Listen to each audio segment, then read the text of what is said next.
भारत ने जो पानी रोका है उसका असर भी दिखाई देने लगा। किश्तवाड़ की तस्वीर मैं आपको दिखा रहा हूं। पानी के मूवमेंट से आपको अंदाजा होगा, पानी रोक दिया गया है। अब पाकिस्तान प्यासा है और बुरी स्थिति में यह है वो 3 आतंकी, इनको ढूंढ रही है सेना।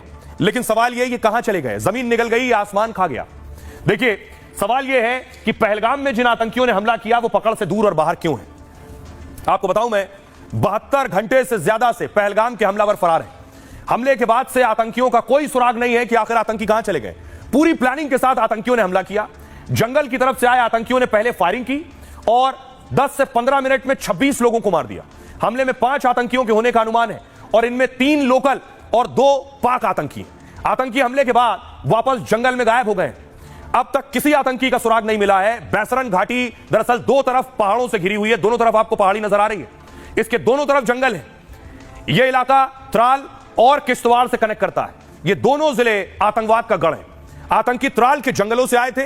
पहले से पहलगाम से त्राल का सड़क का रास्ता 55 किलोमीटर का है अगर सड़क से आएंगे, लेकिन जंगल से जाएंगे तो यह 20 किलोमीटर हो जाता है। आतंकियों ने इसी का फायदा उठाया है।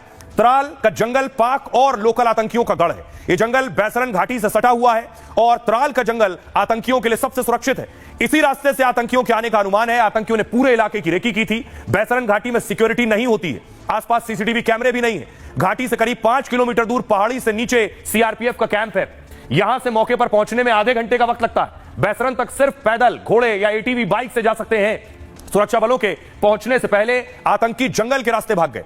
अब घाटी के जंगलों में आतंकियों की तलाश हो रही है और आतंकी कब मिलेंगे, कैसे मिलेंगे, कोई नहीं जानते। ये जो आप पीछे पहाड़ नजर आ रहे हैं आपको, यहां जो भाग कर छिप गया उसे ढूंढना बहुत मुश्किल है। हमारे सहयोगी सुमित ग्राउंड जीरो पर हैं, पहलगाम में हैं। वो बता रहे हैं कि आतंकी कैसे भागे होंगे, कहां भागे होंगे और कैसे छिपे होंगे। उनकी अब सवाल यह है कि जो आतंकी अब तक नहीं मिले, जो पहलगाम में शामिल थे, उनकी तलाश हो रही है। लेकिन उनमें से एक आतंकी आसिफ का घर देखिए आज उड़ा दिया गया है। यानी जो कश्मीर में आतंकी हैं और फरार हैं, उन पर एक्शन हो रहा है, उनके ठिकानों पर हो रहा है। आसिफ शेख उसी में से एक बताया जाता है।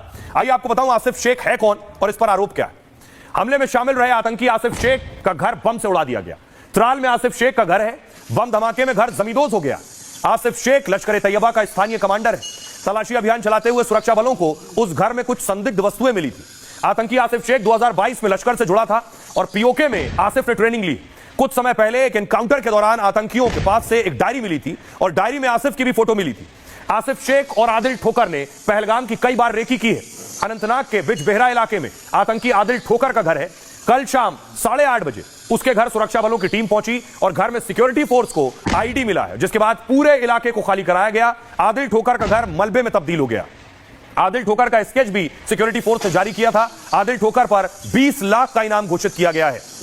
अब आपको सुनवाता हूं, सुनिए जरा आदिल ठोकर का परिवार क्या कुछ कह रहा है।